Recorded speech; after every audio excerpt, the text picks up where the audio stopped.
క్రీస్తునాథుని యందు ప్రియ సహోదరి సహోదరులారా, సామాన్య 20వ ఆదివార ధ్యానాంశానికి మీకు స్వాగతం. గత 3 ఆదివారాలుగా మనము జీవాహారానికి సంబంధించినటువంటి విషయాలు, దివ్య సత్ప్రసాదానికి సంబంధించినటువంటి విషయాలను ధ్యానిస్తూ వస్తున్నాము.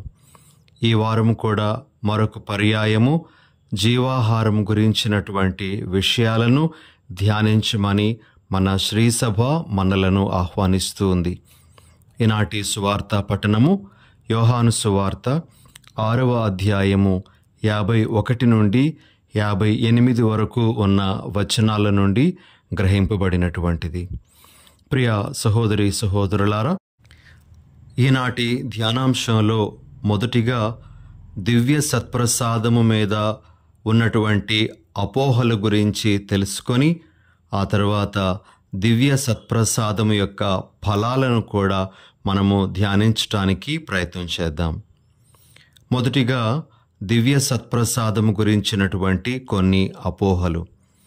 మొదటి అపోహ ఏమిటి అంటే, దివ్య సత్ప్రసాదం అనేటువంటిది సాధారణ ప్రసాదము లాంటిదే అనేటువంటిది. ప్రియ సహోదరి సహోదరులారా, సాధారణంగా దేవాలయాలలో ఇచ్చేటువంటి ప్రసాదానికి మరి మన ఆర్సిఎం సంఘంలో ఇచ్చేటువంటి దివ్య సత్ప్రసాదానికి చాలా వ్యత్యాసాలు ఉన్నాయి. ఒక 3 వ్యత్యాసాలను మనము గుర్తించవచ్చు. మొదటి వ్యత్యాసం ఏమిటి అంటే, ప్రసాదము అనేటువంటిది దేవుడి దగ్గర పెట్టినటువంటి ఆహారం. దానిని నైవేద్యం అని వారు పిలుస్తూ ఉంటారు. అయితే దివ్య సత్ప్రసాదం అనేటువంటిది దేవుడి దగ్గర పెట్టినటువంటి ఆహారం కాదు, కానీ అది స్వయంగా యేసు ప్రభువే అనేటువంటిది మనము ప్రకటిస్తున్నటువంటి, విశ్వసిస్తున్నటువంటి విషయం. ఇక రెండవ విషయం, ప్రసాదానికి దివ్య సత్ప్రసాదానికి ఉన్నటువంటి తేడా ఏమిటి అంటే, ప్రసాదం అనేటువంటిది మానవులు తయారు చేసి పెట్టినటువంటి ఆహారం. వారు వండి తీసుకొని వచ్చినది కావచ్చు, లేకపోతే ఏవైనా ఫలాలను కానీ ఏవైనా పదార్థాలను గాను తీసుకొని వచ్చి వారు దేవుడి దగ్గర పెట్టినటువంటిదై ఉండొచ్చు. కాబట్టి అది మానవులు తయారు చేసినటువంటి ఆహారం. కానీ దివ్య సత్ప్రసాదము యేసు ప్రభు మాటల్లో మనం చూస్తే, యోహాను సువార్త 6వ అధ్యాయము 50వ వచనంలో ఈ విధంగా మనము వింటాం. పరలోకము నుండి దిగివచ్చిన ఆహారం ఇదే. ఇది మానవులు తయారు చేసినటువంటి ఆహారం కాదు, ఇది పరలోకం నుండి దిగివచ్చినటువంటి ఆహారము. కాబట్టి సత్ప్రసాదానికి ప్రసాదానికి ఉండేటువంటి వ్యత్యాసము ఇది రెండవదిగా మనము గుర్తించాలి. ఇక మూడవ వ్యత్యాసము, సాధారణ ప్రసాదానికి దివ్య సత్ప్రసాదానికి ఉండేటువంటి తేడా ఏమిటి అంటే, సాధారణ ప్రసాదము ఒక ఆహార పదార్థం. అది మన శరీరంలో కలిసిపోతుంది, అది శరీరంలో అంతర్భాగమైపోతుంది. అయితే దివ్య సత్ప్రసాదము మనలో కలిసిపోవడం కాదు, కానీ దివ్య సత్ప్రసాదము మనలను తనలోనికి మారుస్తుంది అనేటువంటిది మనము గుర్తించాల్సినటువంటి విషయం. ప్రియ సహోదరి సహోదరులారా, పునీత అగస్తీన్ వారు దీనికి సంబంధించి ఈ విధంగా అంటారు: యేసు స్వరం నాకు ఇలా వినిపించింది, మీరు భుజించే ఆహారం మీ శరీర రక్తాలుగా మార్పు చెందినట్లు నేను మీ రూపంలోనికి మార్పు చెందను, కానీ నా శరీర రక్తాలను భుజించే మీరే నా రూపంలోనికి మార్పు చెందుతారు అని. కాబట్టి ప్రియ సహోదరి సహోదరులారా, ఇది మూడవ వ్యత్యాసంగా మనము గ్రహించాలి. ఇటువంటి అపోహ మన మనసుల్లో ఉండొచ్చు. దివ్య సత్ప్రసాదాన్ని కేవలము ఒక ప్రసాదంగా మాత్రమే పరిగణిస్తూ మనము స్వీకరిస్తూ ఉండవచ్చు. కానీ అది మామూలు ప్రసాదము కాదు, స్వయంగా ప్రభువునే మనం స్వీకరిస్తూ ఉన్నాము అని మనం గ్రహించాలి. ఇక రెండవ అపోహ ఏమిటి అంటే, దివ్య సత్ప్రసాదం అనేటువంటిది సంకేతాత్మకంగా ఉంది. అనగా మనము రొట్టెను ద్రాక్షారసాన్ని స్వీకరిస్తే అది యేసు ప్రభు యొక్క శరీరాన్ని రక్తాన్ని స్వీకరించడానికి గుర్తుగా ఉంది అని చాలామంది అంటూ ఉంటారు. అంటే దివ్య సత్ప్రసాదం అక్కడ సంకేతంగా ఉంది అని వారు భావిస్తూ ఉంటారు. ఉదాహరణకు ప్రియ సహోదరి సహోదరులారా, మన గృహంలోన ఒక వ్యక్తి యొక్క చిత్రపటం కానీ లేకపోతే ఆ వ్యక్తి యొక్క స్వరూపం కానీ ఉంది అంటే ఆ చిత్రపటం కానీ లేదా ఆ స్వరూపం కానీ అసలైనటువంటి వ్యక్తికి సంకేతాత్మకంగా ఉంటాయి. అయితే దివ్య సత్ప్రసాదాన్ని కూడా కొంతమంది అలాగే పరిగణిస్తారు. అది యేసుప్రభు యొక్క శరీరము రక్తము కాదు, కానీ దానికి గుర్తుగా ఉంది ఈ రొట్టె రసము అని చెప్తూ ఉంటారు. కానీ అది వాస్తవము కాదు. ప్రియ సహోదరి సహోదరులారా, దివ్య సత్ప్రసాదము స్వీకరించడము అంటే నిజంగా యేసు ప్రభు యొక్క శరీర రక్తాలను మనము స్వీకరించడం. ఇది మనందరము మన మనసులో పెట్టుకోవలసినటువంటి రెండవ విషయం. దీనికి సంబంధించినటువంటి ఆ అపోహలను మన మనస్సు నుండి తొలగించుకోవాలి. ఇక మూడవ అపోహ చాలామందిలో ఉండేటువంటిది ఏమిటి అంటే, మరి మనము యేసు ప్రభు యొక్క శరీరాన్ని రక్తాన్ని భుజించడం అంటే అది మనలను నరమాంస భక్షకులుగా చేస్తుందా అనేటువంటి అపోహ. ప్రియ సహోదరి సహోదరులారా, దివ్య సత్ప్రసాదం స్వీకరించడం అంటే యేసు యొక్క మానుష దేహం మాత్రమే కాదు, ఆయన మహిమ దేహాన్ని కూడా మనము స్వీకరించడం. దివ్య సత్ప్రసాదం స్వీకరించేటప్పుడు మనము దైవ మానవ స్వభావాలలో ఉండేటువంటి ప్రభువును స్వీకరిస్తూ ఉన్నాం. అనగా ప్రియ సహోదరి సహోదరులారా, గుర్తుంచుకోండి, యేసు ప్రభు పునరుత్థానమైన తర్వాత శిష్యులకు దర్శనమిచ్చేటువంటి సందర్భంలో మూసిన తలుపులు మూసినట్లుండగానే ఆయన ఆ గదిలో ప్రవేశించి వారి ముందు ప్రత్యక్షమైనట్లుగా మనం చూస్తాం. ఒక మామూలు దేహమైనట్లయితే మూసిన తలుపుల గుండా వెళ్ళలేదు.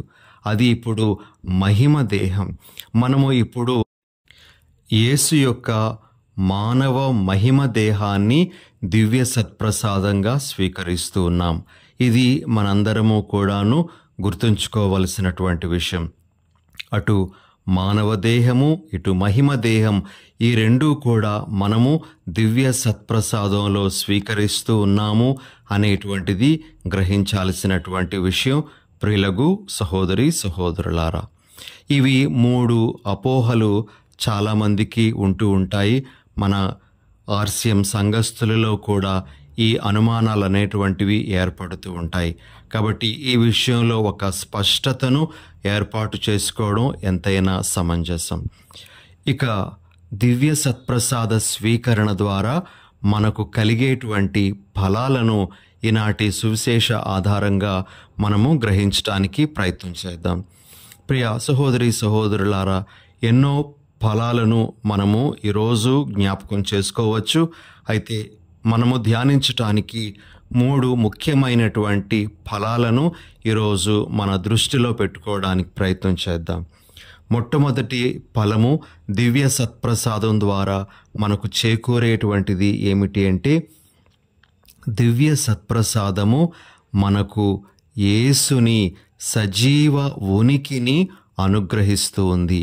ఇది ఒక గొప్పదైనటువంటి ఫలంగా మనము గ్రహించాలి.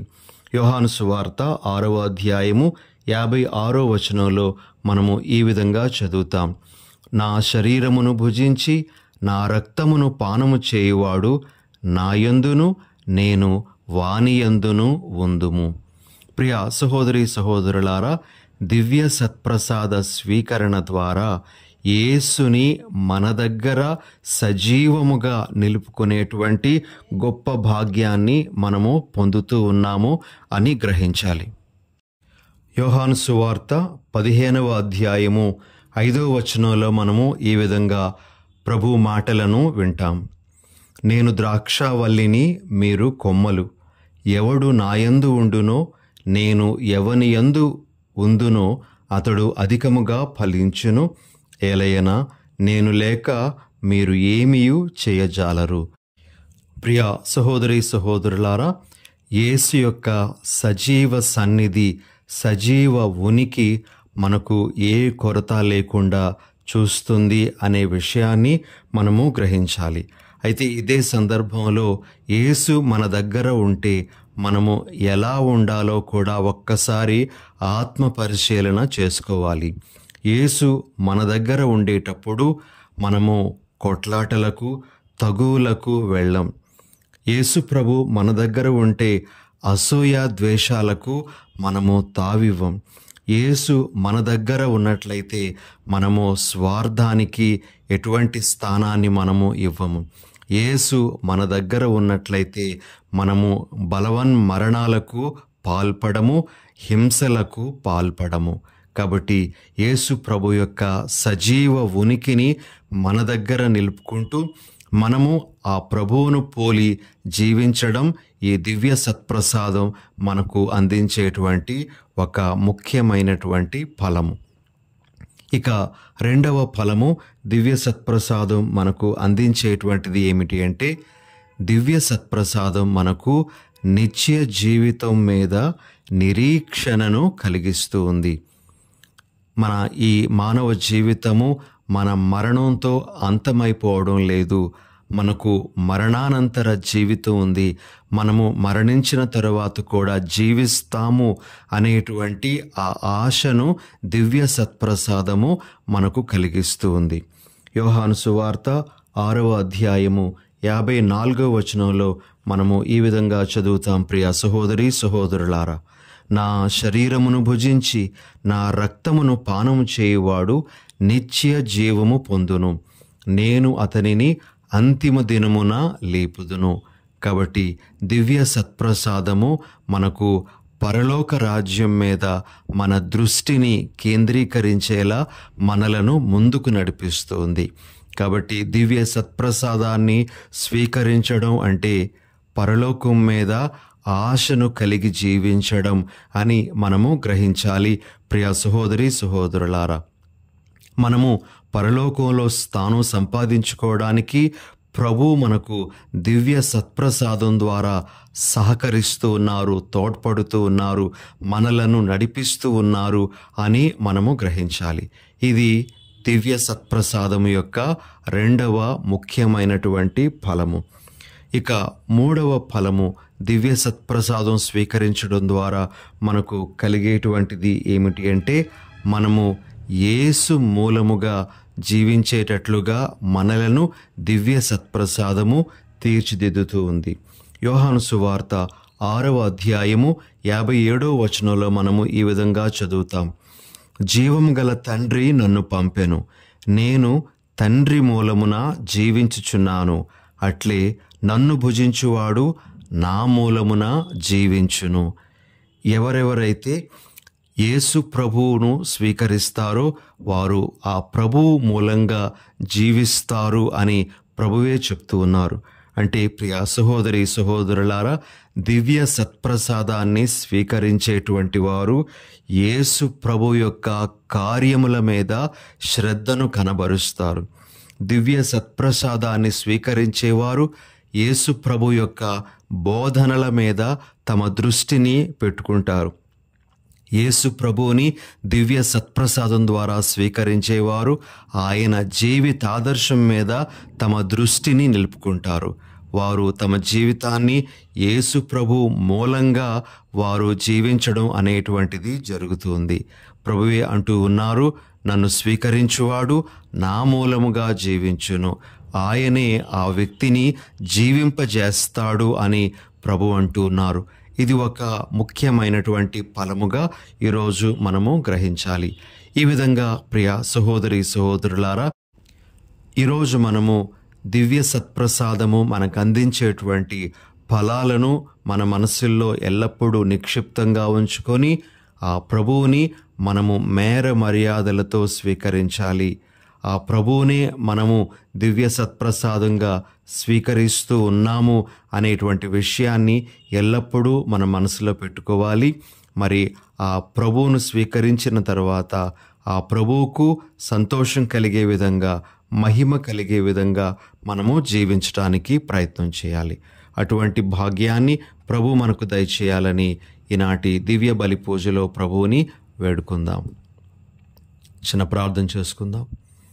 దయగల ప్రభువా యేసయ్య, మీరు దివ్య సత్ప్రసాదం ద్వారా మీ సజీవ ఉనికిని మాకిస్తున్నారు. మీకు స్తోత్రాలు.